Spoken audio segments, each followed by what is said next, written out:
Welcome back to Losing Human. This is part 6 of the story. A rash decision. It was days later that they all met in the operations room. Jenkins tried to communicate with Franklin, but the ape gave no response. The whirring of machinery was unnerving. His readings are normal. I don't see anything wrong. Decker stated. Well, something's wrong. He won't communicate. Jenkins fired back. The programmer shrugged in futility and claimed, It isn't anything on our end. All the systems are fine. He's just unresponsive. Heisler said. I don't like this. I don't know where you plan to go from here, but Jenkins trailed off, and avoiding eye contact, he played with his fingertips. When he left the room, they looked to Colette. Supposing we aren't shut down, or diverted, where do you intend to go from here? She asked. Heisler looked her over before answering. Forwards. We need a person in there to get real results.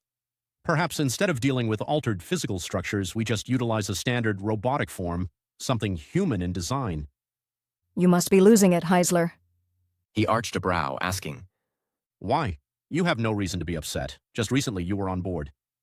With the idea, yes. You can't force a person into this situation. No one's even been vetted. There aren't any candidates. No one understands this project. Not to mention the formal proceedings, ramifications of failure, funding, legal... Enough! Heisler shouted, then turned to Decker. We have one candidate that can assume all responsibility. Stevie. I can do it. I just need time to upgrade one of the previous virtual presence devices. Turning a VPD into an MRC isn't going to be cheap or easy. My God, you're both out of your minds. I'm washing my hands of this project. Colette proclaimed, then stormed out of the room. You'll help me. The chunky Irishman rubbed his chin nervously before answering, I mean, I want to. If I can do it legally, yes. I'll help you, but I want you to consider every possible outcome and try to get Colette back on board. You're teetering on madness here. He placed a hand on his partner's shoulder, adding, Regardless of everything, we're friends. I don't want to see you hurt. Thank you, Charles. Judging it was better to allow Colette and Jenkins time to calm down, Heisler opted to run down to engineering, where he pulled the veil off an old device. The original construct. The VPD was barely more than a human-like face fashioned from titanium plates, a CCTV camera, and a stand built over top a wheeled platform. The entire thing moved via a Bluetooth link adjoined to any computer. Heisler scrutinized the rudimentary device. I already have the arms and legs. I just need to resize them off Franklin's MRC. Later that evening, Heisler and his team of roboticists went to work. When questioned about the project by an underling, he decided to reveal as little as necessary. Because, Yates, the department isn't taking our failure lightly, if we can provide something akin to a half-step backwards then reinitiate the experiment, they'll be more lenient. I don't know, sir, Yates complained. If you value your career, you'll stay on board. Yates gulped before resuming. Hours of relentless work passed. The roboticists retired to their homes by 2 a.m. Unable to relinquish the grip Project Human held, Heisler stayed behind. I have to keep going. I need to finish this thing. The following morning, and looking frazzled, he stumbled out of the building to check his vehicle for a change of clothes. Up all night, huh? Decker asked while having his morning smoke. Yes, it won't be long before I finish the legs. The others can handle the arms. If I can just divert funding to building a new torso and alter the face, and you can create a new CP, Easy. We don't know what Kessler wants to do. For all we know, everything will resume as scheduled.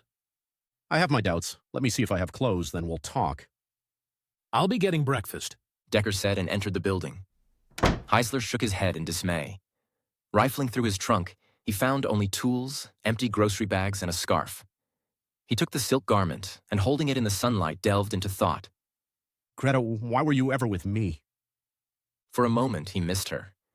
You believed in me, not as a roboticist, but as a person. Guess you were wrong. He dropped the scarf, shut the trunk, then made his way back inside to hunt down Decker. As the programmer had promised, he was stuffing his face with bacon. He motioned for Heisler to join. Here, I got you something. Decker said, pushing a sausage biscuit over. I know you're not eating.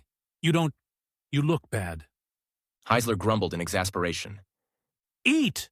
Decker demanded. Heisler obliged, then snatched the cup of orange juice from his friend. Yeah, That's why you have so many friends. Don't need many, just a few. Whatever. Look, Colette walked in. Decker said, pointing. Doctor! Colette arched a brow and approached. Dr. Decker, Dr. Heisler, any word from Jenkins or Kessler? Nothing yet. Listen, Heisler started. have a seat, please. Colette, I've invested my entire life in this project, and while I respect that you feel my actions are rash, you need to understand. I do. I understand full well. You've had some 40-odd years to formulate this decision, right? Ooh, oh. Decker grinned. Heisler shot him a look of contempt before addressing Colette. Yes, that's right. Furthermore, I have a team of doctors willing to take unnecessary risks on my behalf, and I understand that you're all as deeply invested as I am, so what I'm saying is, I'm sorry if I angered you or you feel I've jeopardized your career in any way. She pursed her lips and nodded. I'll locate Jenkins, then the four of us can schedule a meeting with Kessler.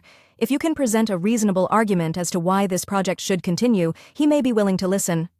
Colette said, then left them. Well done, Heisler. Didn't think you had it in ya. Thanks again for listening to Losing Human. Like and subscribe to my YouTube channel, and please visit www.storiesbydennis.com for more.